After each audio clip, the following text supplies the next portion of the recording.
नमस्कार, स्वराज एक्सप्रेस देख रहे हैं आप और आपके साथ मैं हूं रश्क गौरी। हाजिर हूं लेकर हमारा खास कार्यक्रम स्वराज सेहत।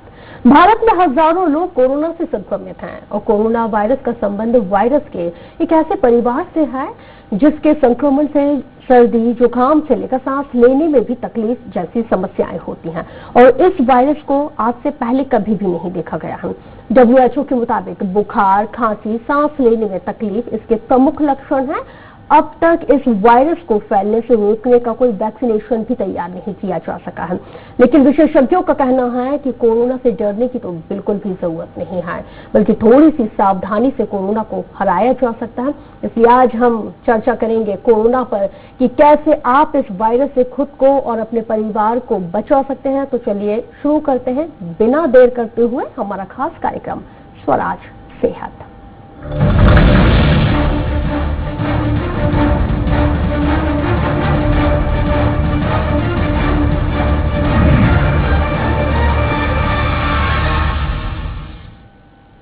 और इसी बेहद ही खास विषय पर चर्चा करने के लिए मौजूद है हमारे साथ RKGF मेडिकल कॉलेज भोपाल में से यूरोलॉजिस्ट हैं, एंड्रोलॉजिस्ट हैं, सर्जन हैं डॉक्टर रणजीत चौधरी जी। चौधरी जी, बहुत स्वागत है आपका हमारे खास कार्यक्रम स्वराज सेहत में।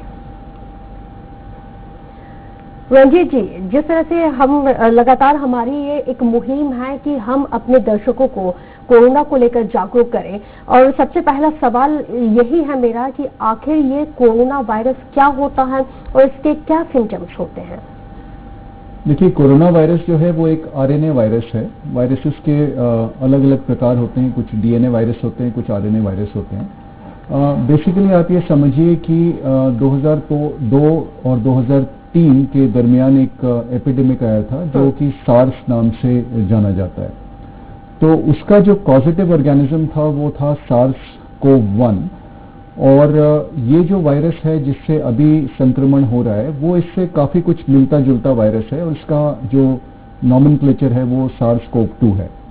तो हम ये बोल सकते हैं कि करीब 80% जो है इन दोनों वायरसेस में सिमिलैरिटी है, और इन अभी जो SARS-CoV-2 से जो इन्फेक्शन हो रहा है उसके जो सिम्टम्स हैं वो बहुत कुछ इन्फ्लुएंजा के पेशेंट्स से ओवरलैप करते हैं।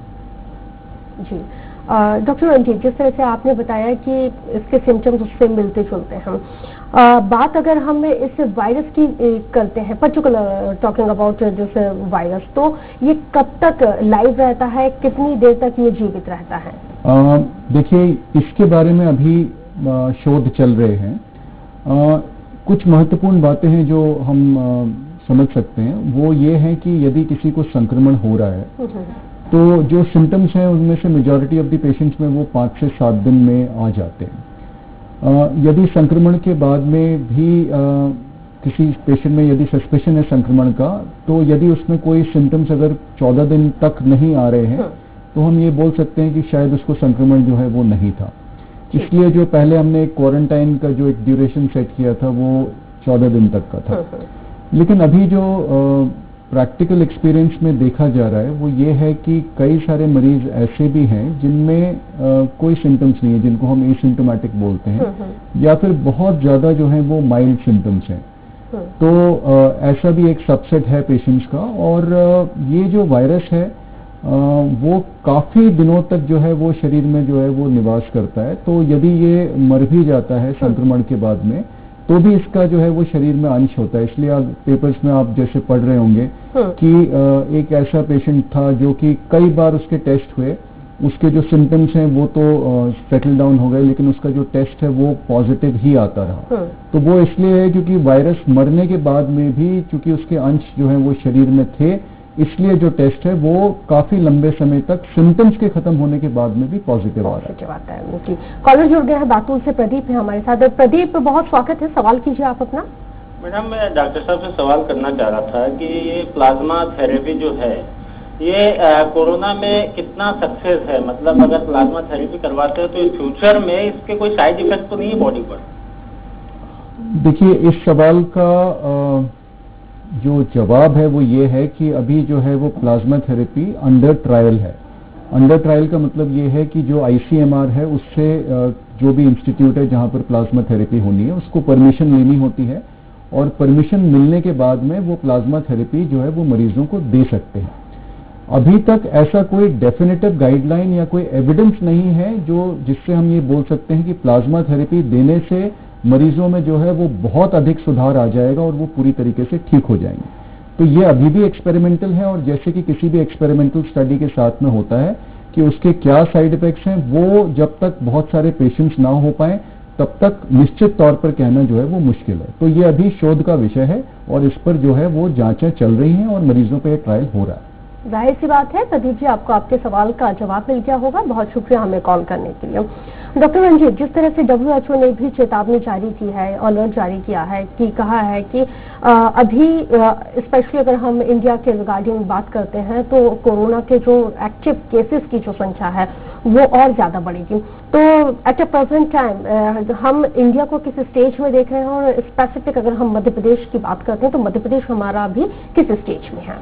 देखिए, अभी हम बहुत ही नाजुक मोड़ पे खड़े हुए हैं, क्योंकि हमारी जो भारत सरकार है उसमें शायद ये एक स्ट्रिक्टेस्ट लॉकडाउन था जो कि शायद सबसे लंबा चला है पूरे विश्व में।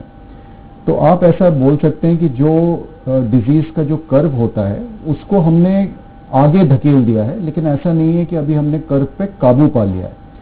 अगर इसको मैं सरल शब्दों में बोलूं तो इसका मतलब ये है कि अभी जो केसेस हैं वो आने वाले महीने में यानी कि जून और कम से कम मध्य जुलाई तक काफी अधिक बढ़ने की संभावना है। और लॉकडाउन जो है वो इकोनॉमिक कारणों से एक निश्चित अवधि तक ही हम रख सकते हैं, क्योंकि उससे ज्यादा यदि हम करेंगे तो अर्थव्यवस्था पर भी बहुत बुरा असर पड़ेगा।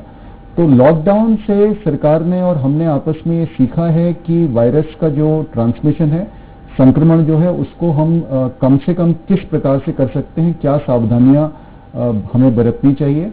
उसके साथ में हमने स्वयं के जो प्रोटेक्टिव इक्विपमेंट्स हैं डॉक्टर्स के लिए, हॉस्पिटल्स में जो वेंटिलेटर्स हैं और मरीजों को जो बेड्स हैं जिनमें हम एक्सपेक्ट कर रहे हैं कि जब नंबर्स बढ़ेंगे तो उनको उन बेड्स की जरूरत होगी, उन सब संसाधनों की हमने व्यवस्था इस दरमियान करी है। तो ये जो समय है इसमें हमें पूरी तरीके से सावधान रहना चाहिए। इनफैक्ट जो हमारी पहले सावधानी थी उससे हमें 10 गुना ज्यादा सावधानी बरतनी चाहिए, क्योंकि आने वाले समय में केसेस, क्योंकि अब लॉकडाउन खुल गया है, लोगों का जो आवागमन है वो पहले की तरह अब जो है वापस से शुरू हो गया है, इसलिए केसेस जाहिर तौर से तीव्र गति से बढ़ेंगे। माइग्रेंट लेबर्स का भी जो आवागमन हुआ है उसकी वजह से भी केसेस बढ़े हैं। तो इस वक्त हमें बहुत बहुत सावधान रहने की जरूरत है, एहतियात बरतने की जरूरत है। वाकई में कॉलर जुड़ गए हैं हमारे साथ, रामचरण है। रामचरण जी, बहुत स्वागत है, सवाल कीजिए अपना। सर, मुझे ये पूछना था, जब कोरोना का दौर आया था तो लगभग 2-2.5 महीने से मैं, मेरी फैमिली, सब लोग घर पे ही हैं लॉकडाउन के दौरान। और ये डर था कि बच्चे भी छोटे हैं तो हम लोग बाहर नहीं निकल रहे थे। वाइफ की जॉब भी इसीलिए हमने छुड़वा दी थी कि आप घर पे रहिए, नहीं जाएंगे। लेकिन अब मार्केट भी खुल गया है और भी बुलाते हैं ऑफिस से कि आप ऑफिस आना चालू करिए। और अब तो केसेस हमारे भोपाल में 1000-1200 से ज्यादा हो गए। तो अब ऐसे में अब और ज्यादा नहीं होगा, जब दुकानें भी खुल रही हैं और बाकी चीजें भी चालू हो रही हैं, कब तक बच पाएंगे सर? देखिए, मैंने अभी जो आपको बोला है वो आपने ही दोहराया है उस चीज को कि आने वाले समय में जो केसेस हैं वो बढ़ेंगे। ये बिल्कुल सही बात है कि केसेस, इसमें कोई भी डाउट नहीं है कि केसेस आने वाले समय में जो है वो बढ़ने वाले हैं। लेकिन लॉकडाउन की एक अवधि है, उससे अधिक यदि हम लॉकडाउन करेंगे तो ये ऐसा नहीं कर सकते हैं कि हम हमेशा के लिए जो है वो अपने आप को घरों में बंद कर लें। तो आपको ये समझना पड़ेगा कि एक तरीके से हमें इस वायरस के साथ में रहना जो है वो सीखना पड़ेगा। जैसे कि बहुत सारे दूसरे भी वायरसेस हैं, जैसे कि इन्फ्लुएंजा का वायरस है, मीजल्स का वायरस है। तो कुछ वायरसेस के लिए हमारे पास में वैक्सीन हैं, कुछ के लिए हमारे पास में अभी भी वैक्सीन नहीं है।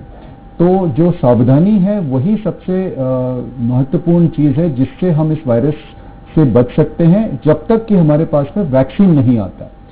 वैक्सीन कब आएगा इसके बारे में भी निश्चित तौर पर हम कुछ नहीं कह सकते। बहुत सारे ट्रायल्स जो हैं वो ग्लोबली चल रहे हैं, लेकिन वैक्सीन का जो एक प्रोसेस होता है वो एक लंबा प्रोसेस होता है, उसमें बहुत सारे स्टेजेस होते हैं, तो उसमें यकीनन थोड़ा सा अभी समय जो है वो लगेगा। तो जब तक हमारे पास में वैक्सीन नहीं होता है तब तक हमें बाकी की जो सारी सावधानियां हैं वो बरतनी बहुत जरूरी है, जिसका मतलब है कि सोशल डिस्टेंसिंग भी ना सिर्फ 2 मीटर बल्कि मैं तो कहूंगा कि अगर हो सके तो उससे भी ज्यादा खुली जगह में कम कह सकते हैं, लेकिन यदि क्रैम्प स्पेसेस हैं तो जितनी ज़्यादा हम डिस्टेंस मेंटेन कर सकें वो ज़रूरी है, क्योंकि उसमें एयर सर्कुलेशन जो होता है वो कम होता है। दूसरा जो मास्क है, मेरे ख्याल से मास्क हमारी लाइफस्टाइल का जो है वो एक इनसेपरेबल हिस्सा बनने वाला है। बार बार अपने हाथ धोना, जो हाथ हैं वो अपने आंख नाक वाले एरिया में कम से कम जो है लगाएं या फिर ना लगाएं।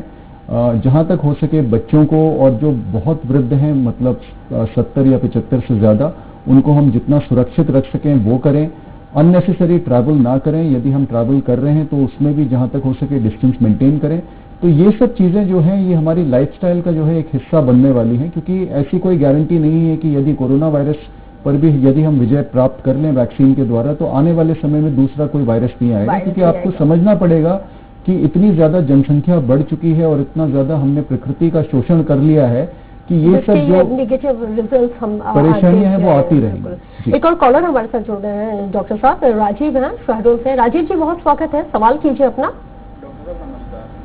डॉक्टर साहब मुझे पिछले 15 दिन से खांसी है और लगभग मुझे थोड़ा थोड़ा बुखार भी आ रहा है। मैं अस्पताल गया था कोरोना की जांच कराने के लिए, तो डॉक्टर साहब ने मुझसे कहा कि आपको कोरोना नहीं हो सकता और आप ये दवाई ले लीजिए और घर जाइए।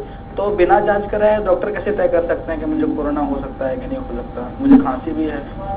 देखिए, डेडिकेटेड कुछ फीवर क्लिनिक्स हैं जो कि सरकार द्वारा चालू करी हैं। मुझे नहीं पता कि आपने प्राइवेट में दिखाया है या किसी सरकारी सेटअप में दिखाया है, लेकिन इस सारे चीज़ों की कुछ एक मापदंड है, कुछ गाइडलाइंस हैं जिसमें आपकी जो पूरी हिस्ट्री है उससे हम एवेल्युएट करते हैं कि आपका जो संक्रमण है वो होने का कितना अधिक रिस्क है। जैसे आपसे पहले जो कॉलर थे उन्होंने बोला कि 2.5 महीने से वो अपने आप को, उन्होंने पूरे परिवार को घर में बंद रखा है। यदि उनको अगर बुखार आता है तो उनके अंदर कोरोना वायरस के संक्रमण के चांसेस कम है। इसके कंपैरिजन में यदि आप बाहर जा रहे हैं, यदि आपका किसी ऐसे व्यक्ति से कांटेक्ट हुआ है जो कि किसी और शहर से, या जैसे कि मुंबई, अहमदाबाद या पुणे से भोपाल आए हैं, तो उस हिस्ट्री से हम ये बोल सकते हैं कि आपके अंदर जो है वो संक्रमण होने के चांसेस ज़्यादा हैं। और बाकी के सिम्टम्स को हम एवेल्युएट करके फिर हम डिसाइड करते हैं कि आपको टेस्ट करवाना चाहिए या नहीं करवाना चाहिए। तो ये सिर्फ ऐसा नहीं है कि सिर्फ अगर कोई एक पर्टिकुलर सिम्टम है उसके बेसिस पे हम कोरोना का जो टेस्ट है वो डिसाइड करते हैं। बहुत सारी चीज़ें होती हैं, एग्जामिनेशन होता है आपका, और आपकी हिस्ट्री जो है वो इम्पॉर्टेंट होती है।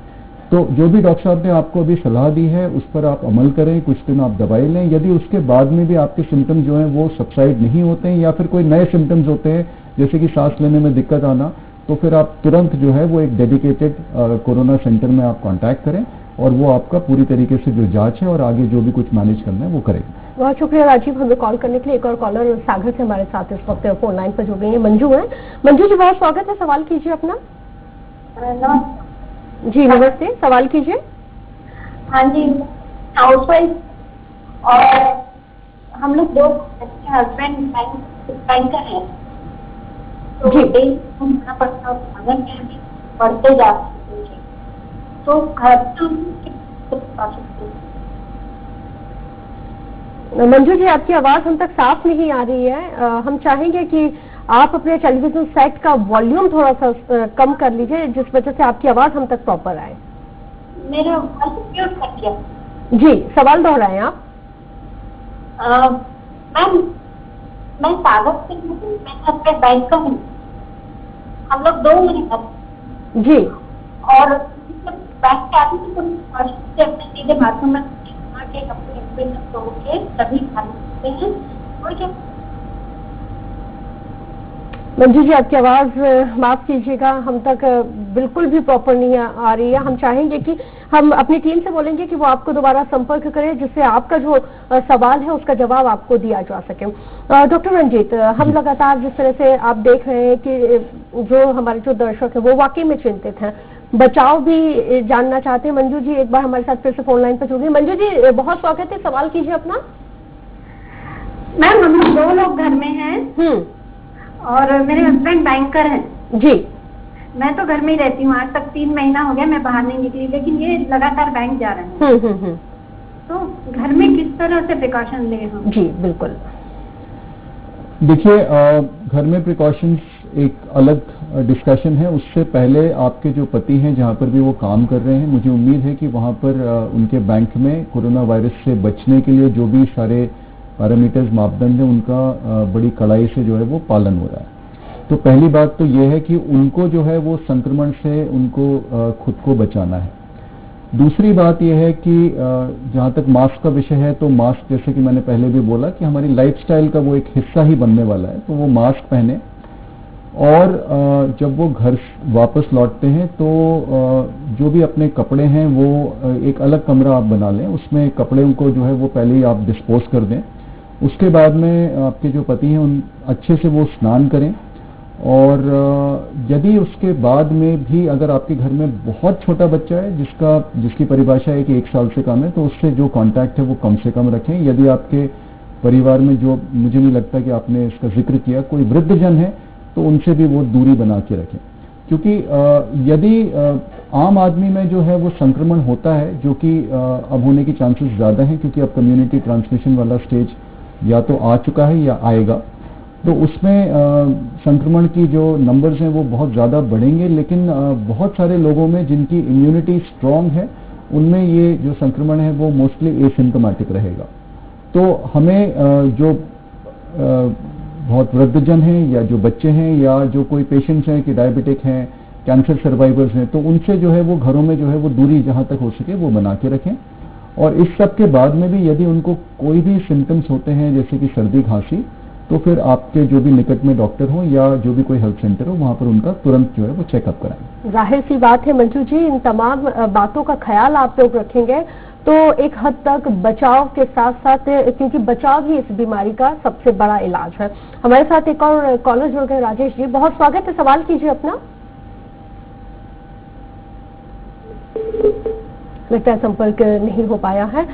डॉक्टर रंजीत, जिस तरह से आप लगातार जानकारी दे रहे हैं, क्योंकि बेहद ही महत्वपूर्ण ये जानकारी है जिसका फायदा हमारे दर्शकों को जाहिर सी बात है हो ही रहा है। यहाँ पे अगर हम इसकी जांच की, कोरोना की जांच की अगर हम बात करते हैं, तो कितनी दिक्कतों का सामना आप लोगों को करना पड़ता है, किस तरह के प्रिकॉशंस आप लोग बरतते हैं, उसके बाद ये कोरोना की जो जांच होती है वो आप लोग करते हैं? देखिए, बहुत ही महत्वपूर्ण सवाल है, क्योंकि इसमें जो है वो हम थ्रोट स्वैब लेते हैं और जब हम वहां से स्वैब ले रहे हैं, आपको रोकना चाहूंगी, कॉलर हमारे साथ एक बार फिर से जुड़ गए, राजेश जी। राजेश जी, बहुत स्वागत है, सवाल कीजिए अपना। मैडम, मेरा डॉक्टर साहब से ये सवाल है कि हम लोग फील्ड में काम करते हैं तो हम लोगों को किस तरह की सेफ्टी रखनी चाहिए? जी, देखिए, फील्ड में आप काम करें चाहे आप ऑफिस में काम करें, जिसके बारे में हम बार बार अभी चर्चा कर रहे हैं, कोरोना से जो बचाव के जो भी सारे तरीके हैं, जिसके बारे में सरकार भी सभी लोगों को बार बार जो है वो ट्रेन कर रही है, आपको वही सारे जो मेजर्स हैं वो आपको बार बार सावधानी से ऑब्जर्व करने हैं। जाहिर सी बात है राजेश जी, आपको आपके सवाल का जवाब मिल गया होगा। डॉक्टर साहब, मेरा वही सवाल जिस पर हम चर्चा कर रहे हैं, जी, तो हम एक थ्रोट स्वैब लेते हैं और उसमें परेशानी ये होती है कि जब हम वहां से सैंपल लेते हैं तो एक कफ रिफ्लेक्स होता है, तो वो जो है वो प्रेसिपिटेट होने की चांसेस रहती है। मतलब सीधे शब्दों में अगर मैं बोलूं तो जब हम ये सैंपल लेते हैं तो मरीज के खांसने की एक प्रवृत्ति जो है वो प्रेसिपिटेट होती है। तो जो भी हेल्थ केयर वर्कर है जो कि ये सैंपल ले रहा है, उसको बहुत अधिक रिस्क होता है, क्योंकि अगर कोई संक्रमित मरीज यदि उसके मुंह पर अगर खांस देगा और अगर उसने अपना मुंह जो है वो ठीक से नहीं ढका होगा, तो उसको डायरेक्ट ट्रांसमिशन होने की बहुत हाई चांसेस हैं।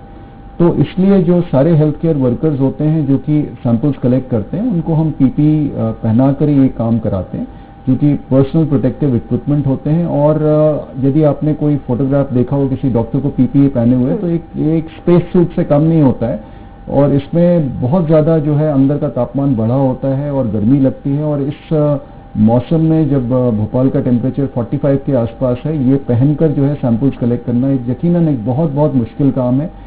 तो ये ना सिर्फ सैंपल कलेक्ट करने वाले, बल्कि जो आईसीयू में डॉक्टर्स काम कर रहे हैं, जो ऑपरेट कर रहे हैं, सभी जो है वो पीपीई का प्रयोग उनके लिए जो है वो बहुत बहुत जरूरी है। तो आप समझ सकते हैं कि जो हेल्थ केयर वर्कर्स हैं, ना सिर्फ उनके ऊपर बहुत बड़ी जिम्मेदारी है, बल्कि उनके ऊपर बहुत सारी परेशानियां और रिस्क भी है। बिल्कुल। क्या आप लोगों को वो तमाम फैसिलिटीज मिल रही हैं जिनका सरकार दावा करती है? और मेरा एक और सवाल बेहद ही महत्वपूर्ण इसलिए भी है क्योंकि कल ही हमने इंदौर के एक जो वार्ड बॉय है उसकी मौत होते हुए देखा है। पीपीई किट पहना हुआ था, टेम्परेचर बढ़ा हुआ था और हार्ट अटैक आ जाता है। तो क्योंकि मेंटल प्रेशर की अगर हम बात कर रहे हैं तो आप लोग प्रेशराइज भी बहुत ज्यादा रहते हैं, तो कैसे आप लोग खुद को रिलैक्स करते हैं फिर इस कंडीशन में? देखिए, ये बहुत मुश्किल समय है। जैसे कि जंग के समय में एक सोल्जर के ऊपर जो है वो प्रेशर होता है, लेकिन आप उसका कुछ कर नहीं सकते क्योंकि आप जंग से भाग नहीं सकते। तो जो हेल्थ केयर वर्कर्स और जो डॉक्टर्स हैं वो they are the key, like उनके ऊपर जो है वो पूरी जिम्मेदारी है। तो वो इससे भाग तो सकते नहीं है, लेकिन जब तक ये खत्म नहीं हो जाता है उनके ऊपर जिम्मेदारी तो है ही, लेकिन उनके ऊपर बहुत बड़ा रिस्क भी है। तो मैं यही बोलूंगा, खैर डॉक्टर्स को कुछ बताने की जरूरत नहीं है, मुझे लगता है कि मुझसे ज्यादा लोगों को ज्ञान होगा इस बारे में। लेकिन जहां तक हो सके जो सारी सावधानियां हमें बरतनी है, अपने आप को प्रोटेक्ट करके रखना है, और काम के बीच में जो भी वक्त मिले उसमें जितना हम रिलैक्स हो सकें और अपने ऊपर जो स्ट्रेस है वो उसको हम घटा सकें, वो हमें सब करना है।